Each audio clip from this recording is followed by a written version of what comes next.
Hey, Trev here from Spinewise, and if you're suffering with autoimmune issue, maybe you've got celiac disease, maybe Hashimoto's, maybe Graves' disease, and you really want to get some idea of how to manage it and really what's going on, then this video is to you, because today we're going to talk about molecular mimicry, the theory behind autoimmune disease.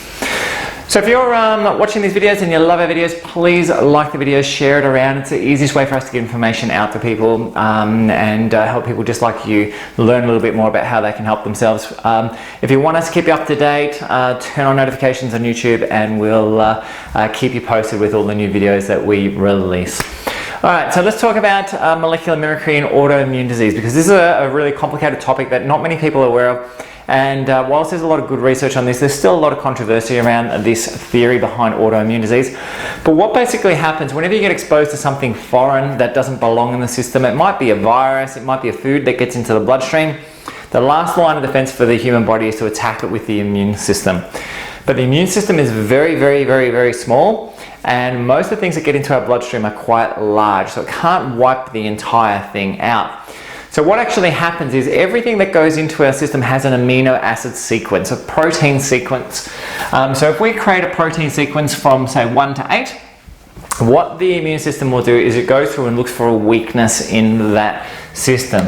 So it might choose the numbers 5, 6, 7. Okay, so it might say that's what we're looking for. That's the weak point, and that's what we're going to break. So it can only really attack a 3 amino acid sequence. So it breaks it. Once it breaks it, it cleaves it into smaller components, and now the body can eliminate it nice and easily. There's a big problem with this though, and that is that you have your immune marker here, your immune cell. It now goes in there and has 5, 6, 7, attacks it. Now the problem with it, it is now programmed as 5, 6, 7. Now it'll maintain that program, and this is how your standard immunology and your immunity to things comes about, because this now remains programmed in your system and kind of floats around your system waiting to see 5, 6, 7. It doesn't recognize this whole thing anymore. It now just is programmed to 5, 6, 7. So as it floats around the system, anytime it comes into contact with 5, 6, 7, it presumes it's the original substance and attacks it. And this is the problem. So what we have is if 5, 6, 7 occurs in, let's say, egg, now you start launching a 5, 6, 7 response against egg. So now you start having immune responses to specific foods. We're not talking about anaphylaxis here, we're just talking about immune responses, sensitivities, okay? If that 5, 6, 7 occurs in your gut, well, now you might end up with celiac disease, or you might end up with Crohn's disease, or ulcerative colitis, or things like that. If it occurs in your thyroid, well, now you might end up with Hashimoto's. If it occurs in what's known as the GAD1 enzyme, well, now you might end up with type 1 diabetes, or perhaps even cerebellar ataxia, which is where your balance starts getting really, really, really bad. So this is the theory that happens with autoimmune disease, and there's a lot of different potential reasons why it may come about.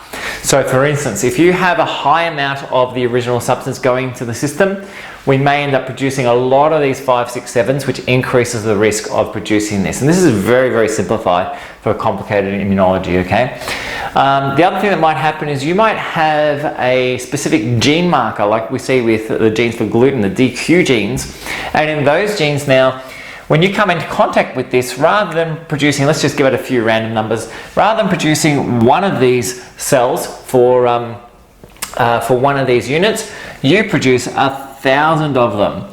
So now you're massively overproducing or releasing these substances, and the result of that is we're more likely to start confusing our own tissue and start and develop autoimmune disease. So this process is known as molecular mimicry, and this is why we also need to come off certain foods when we start talking about specific sensitivities. So if we're having things like gluten sensitivities and things like celiac disease and Hashimoto's and stuff like this, then sometimes just coming off gluten isn't enough. We also need to look at these molecular mimicry patterns, these cross-reactive patterns, and it's been suggested that up to 25, 30 of these different foods that have now been associated with gluten issues, where if you only come off the gluten and you don't come off these, 5, 6, 7 may not actually decrease. You may still keep attacking 5, 6, 7, because even though the gluten might be out of your system,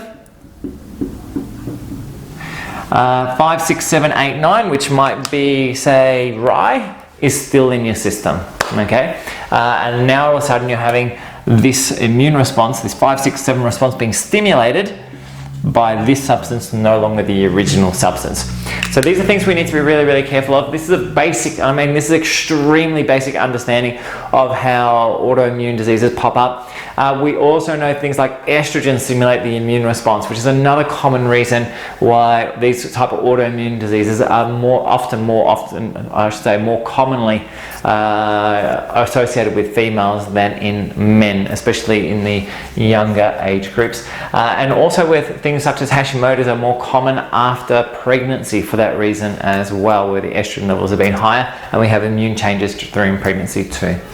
Anyway guys, if you have any questions, you want to know a little bit more about how this works, that's fine, just post it up and I'll answer your questions, happy to do so. Otherwise, if you have any specific questions, please feel free to message me. I'm always happy to help you out in any way, shape I can. And our team will do everything we can to get the information that you're looking for. Guys, for now, have a great Christmas and we'll catch you in the next vid. Bye for now.